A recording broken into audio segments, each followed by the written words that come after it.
Halo semua, kembali lagi dengan saya Calvin. Kali ini seperti biasa, setiap pekan saya akan membahas tentang Liga Inggris. Kali ini Liga Inggris sudah memasuki pekan ketiga dan ada pertandingan seru juga di laga ini, big match, yaitu MU lawan Liverpool. Tapi itu kita akan bahas terakhir. Kali ini kita akan bahas dulu tandingan pertama yang pertama kali dilaksanakan, yaitu Arsenal lawan Brighton. Kita lihat formasinya dulu. Arsenal bermain dengan formasi 4-3-3. Di kiper David Raya, kemudian Ben White, William Saliba, Gabriel, Julian Timber, Martin Odegaard, Thomas Partey, Declan Rice, gelandang, Bukayo Saka, Kai Havertz, dan Leandro Trossard penyerang. Sisanya 4 back. Brighton juga tapi bermain berbeda dengan formasi 4-2-3-1. Verbruggen, Hinselwood, atau nama lengkapnya ini Jack Hinselwood. Kemudian ada Lewis Dunk, JP Van Hecke, Jan Paul Van Hecke, Joel Veltman. Kemudian ada Charles Nongkoma Baleba, banyak yang baru juga ya, pemain Brighton. Ada beberapa pemain yang nggak kenal. James Milner, pemain veteran, sangat veteran, umur 38 tahun. Kaoru Mitoma, Joao Pedro, dan ada Yan Kuba Minta, ini juga baru kelihatannya. Sama Danny Welbeck, mantan strikernya MU. Kalau nggak salah sama strikernya Arsenal juga ya. Mantan striker ya sama Arsenal. Jadi dia istilahnya penampilan dua tim ini juga Danny Welbeck kemalawan mantan klubnya ya. Di babak pertama itu ya Arsenal lebih dominasi. Brighton tapi juga dapat beberapa peluang tapi disampaikan David Raya, tapi ya akhirnya Arsenal dulu cetak gol lewat Havertz di menit 38. Everything seems going to be an Arsenal ways, maksudnya katanya semua akan berjalan aja bagi Arsenal, akan meraih kemenangan tiganya. Tapi wasit membubarkan segalanya karena wasit kasih kartu kuning kedua ke Declan Rice di menit 49, akhirnya dia harus dikusir, kena kartu merah, dan Arsenal harus bermain dengan 10 pemain. Ini kartu kuningnya agak kontroversial ya, karena iya ini mungkin wasit menganggap Declan Rice kayak sengaja memperambat waktu dan membuang bola, atau mungkin dia nggak bermaksud, ini agak kontroversial. Ada kartu merah, mungkin dia akan mengambil permainan lah. Jadi Arsenal harus bermain dengan 10 pemain sejak 49, dan di 9 menit kemudian di menit 58 Joao Pedro cetak gol lewat bola muntah. Jadi kalau nggak salah siapa nendang, Welbeck itu siapa nendang kena David Raya, kemudian Joao Pedro yang dapat bola muntah tinggal tendang dan gol. Satu sama. Yang bermain dengan 10 pemain ya Arsenal nggak bisa berbuat banyak sih. Sempat dapat peluang tapi gagal, jadi Brighton sempat menyerang tapi syukurnya efektivitas mereka nggak terlalu bagus, jadinya ya satu sama. Syukurnya Arsenal bisa dapat 1 poin. Tapi Arsenal di sini kehilangan 2 poin ya, karena Arsenal bisa menang tapi mereka bermain dengan 10 pemain. Tembakan 11-22, sesuatu terakhir 7-4. Jadi sedikit lebih efektif Arsenal karena dari 11 mereka dapat 7 on target, sedangkan Brighton dari 22 shots 2 kali lipatnya cuma dapat 4 shot on target. Berarti lini serangnya Brighton itu tidak bagus-bagus sama juga, kebetulan dapat gol juga gitu. Possession 35% banding 55% karena bermain dengan 10 pemain. Kalau di babak pertama mungkin lebih kebalikan, lebih imbang. Passing ke 70-41 dan akurasi passing 70% dan 70% pada 85%. Ya mungkin pengaruh ya, mas 10 pemain langsung passing akurasinya turun. Akurasi umpannya turun gitu. Kemudian kita ke match kedua, yaitu West Ham lawan City. Kita lihat line up-nya West Ham: Alphonso Areola, Aaron Wan-Bissaka, Mavropanos, McGillman, Emerson, Guido Rodriguez, Edson Alvarez, Jared Bowen, Lucas Paqueta, Mamadou Kudus, sama Mikel Antonio. Ini siapa nama lengkapnya? Konstantinos Mavropanos, susah juga namanya. Yang di backnya itu. City, Ederson, tadi biasanya bermain dengan formasi 4-2-3-1 ya. Sedangkan Man City bermain dengan formasi 3-2-4-1. Formasi yang sebenarnya unusual karena di sepak bola jarang ada tim yang bermain dengan formasi 3-6-1. Mungkin hanya Pep yang menerapkan sistem ini, atau aku nggak tahu kalau ada tim lain juga. Ederson di kiper, Josko Gvardiol, Ruben Dias, Manuel Akanji 3 di belakang, Mateo Kovacic, Rico Lewis 2 gelandang bertahan, Jack Grealish, Kevin De Bruyne, Bernardo Silva, Jeremy Doku 4 jadi attacking midfielder, dan ujung tombaknya the one and only Erling Haaland. Oke, kita ke pertandingan. Ya, West Ham memang kalah kuat sama dan game plan yang mereka nggak bisa jalan. Dan di menit 10 sudah kebobolan berkat si pinter namanya Lucas Paqueta. Dia kehilangan bola loh. Kehilangan bola langsung di counter sama City karena itu di area berbahaya. Emang nggak di dalam kotak penalti sih, cuma di luar kotak penalti. Cuma itu posisinya backnya West Ham lagi maju, jadi banyak yang nggak sempat menjaga pertahanan, dan ya Haaland ya dengan finishingnya tenang dia berhasil cetak gol 1-0. Tapi kemudian West Ham sempat dapat angin segar karena 9 menit kemudian setelah gol tersebut mereka dapat gol lewat gol bunuh diri Ruben Dias. Tapi jadi itu golnya sedikit keberuntungan tapi tidak masalah, 1-1 sama. Everything seems to be quite well until menit 30 Haaland cetak gol lagi lewat, dan tendangannya keras banget, gila. Haaland itu dia tendangan tenang bisa, tendangan pelan bisa, tendangan banter bisa, emang ini striker paket komplit ya. Erling Haaland menit 30 2-1 di babak pertama, dan di babak kedua ya West Ham seperti biasa juga nggak bisa dapat apa-apa karena kualitas pemainnya, dan Man City cetak gol lagi lewat Erling Haaland lagi, dan dia mencetakkan hat-trick di menit 83. Ini gila, ini pemain kayak robot ini tiap kali dapat peluang bagus pasti gol, efektivitasnya tinggi, emang the real striker Haaland ini. Ya bedanya di laga ini adalah City punya Haaland, West Ham punya Jarrod Bowen, ya itu aja bedanya. Jelaskan siapa yang lebih unggul. Kita statistik tembakan, shotnya 10 banding 23, shot target 2 banding 8, possession 32% banding 68%, passing 340 banding 728, dan akurasi passingnya 83% banding 92%. Gila nggak? 92. Jujur aku ragu ada tim bisa mengalahkan City. Yang takutnya adalah City juara lagi kelima kalinya. Ini sebenarnya sejak City juara 4 kali beruntun ya sudah resmi ini Farmers League ya. Jadi tapi ya aku tetap memutuskan akhirnya untuk nonton Liga Inggris. Karena ini emang ya masih tim, semoga aku harap City terpeleset sih kali musim ini. Cuma emang sih ini masih naik daun jadi agak susah ya. Kita memutuskan karena ya tim-tim lain juga cukup mulai agak bagus. Apalagi yang kita bahas Liverpool juga salah satunya. Kita bahas yang lain dulu. Kita mulai ke pertandingan yang dimulai hari Minggu. Dimulai dengan sebentar ya. Dimulai dengan Chelsea lawan Crystal Palace. Chelsea ya menurunkan ya pemain strategi apa yang biasa. Yang nggak biasa itu berapa perubahan. Kita bacain aja di sini. Di kiper Robert Sanchez, pemain reformasi 4-2-3-1.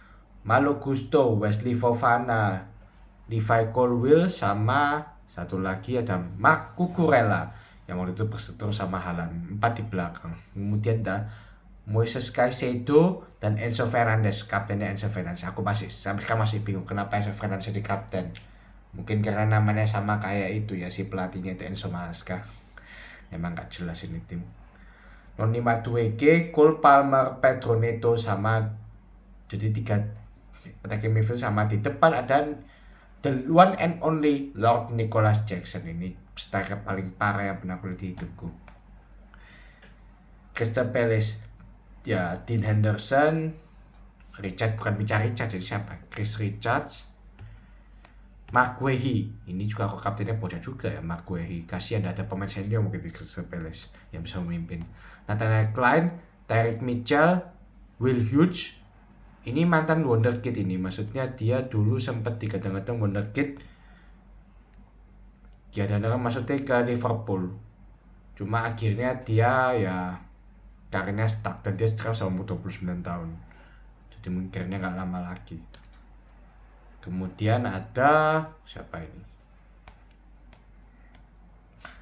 Wharton, siapa mana nih?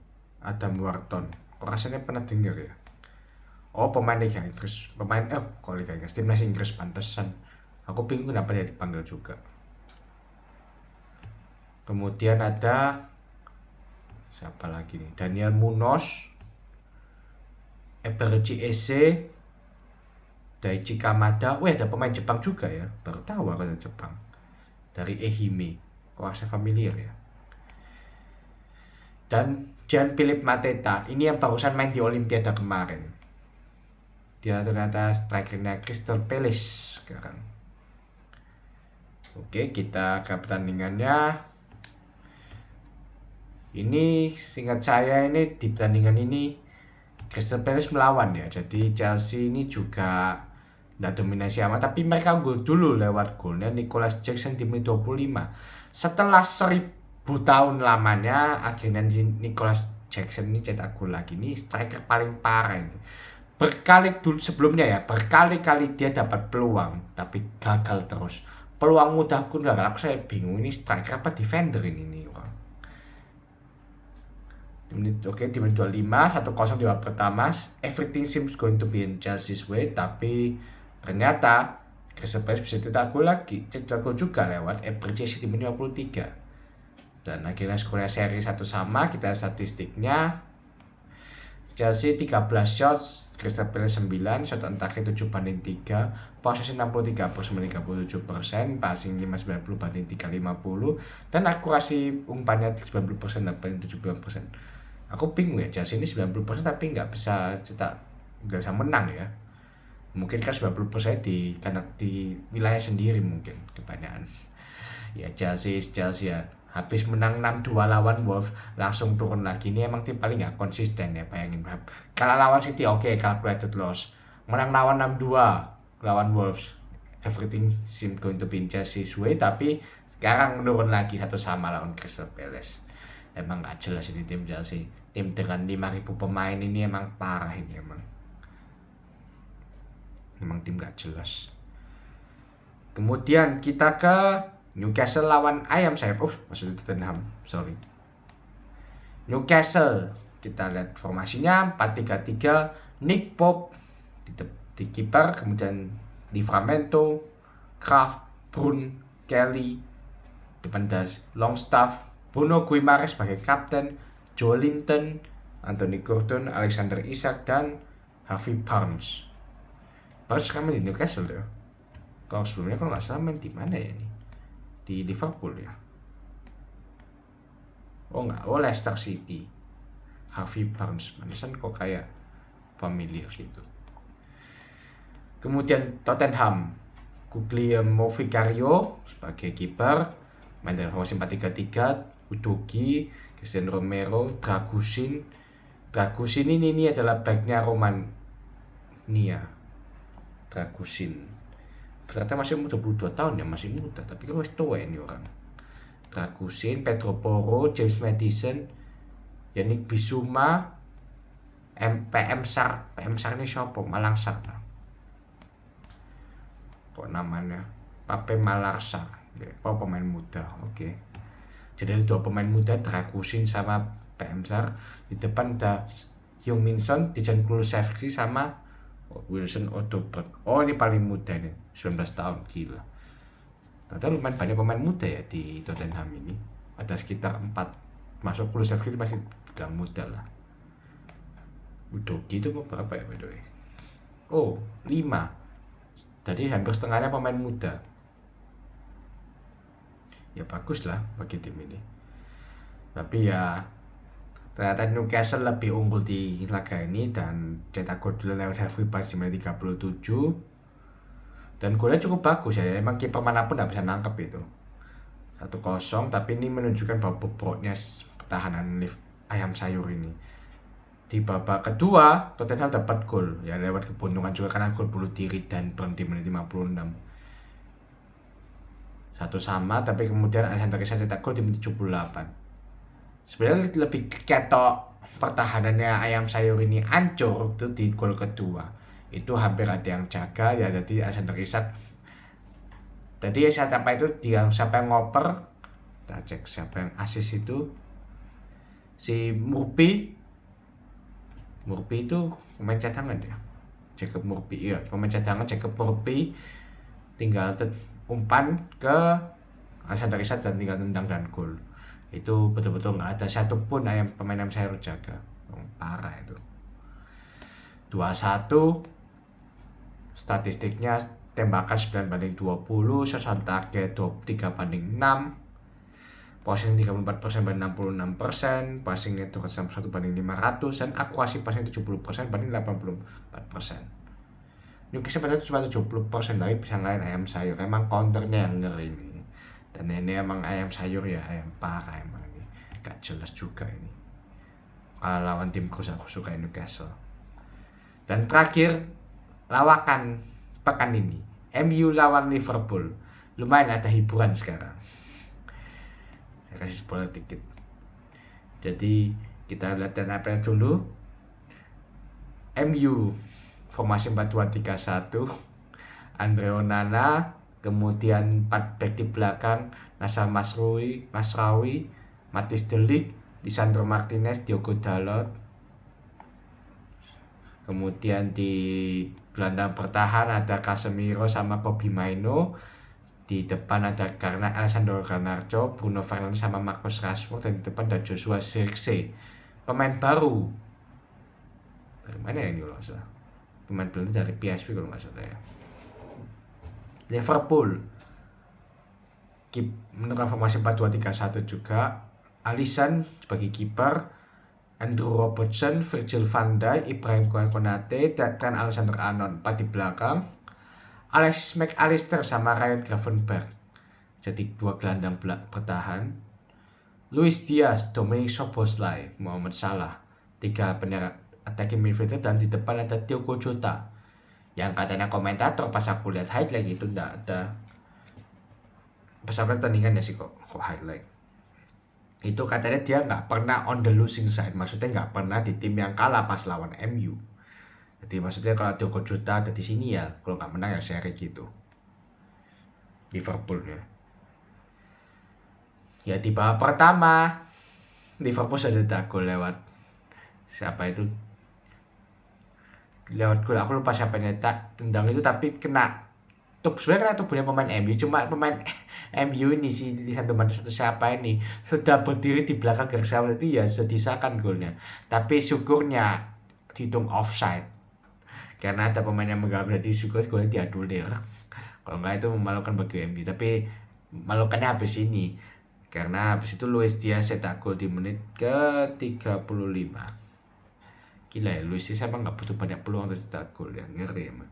Tapi itu juga berawal dari si Casemiro salah umpan, kemudian ke Salah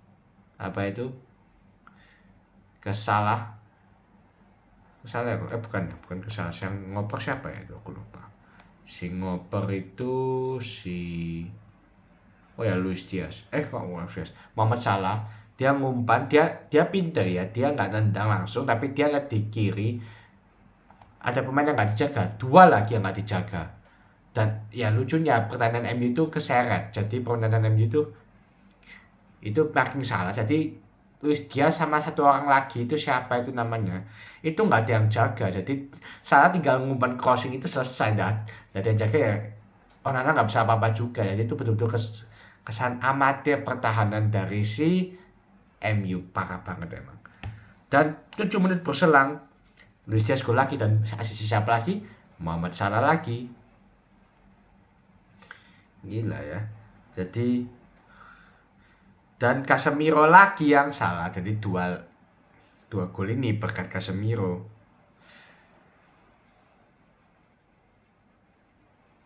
Bagi golnya first time lagi, gila. Emang Luis Diaz ini emang asetnya Liverpool juga sama Salah. Kalau 2 pemain ini emang gak ada tim yang bisa mengalahkan sih.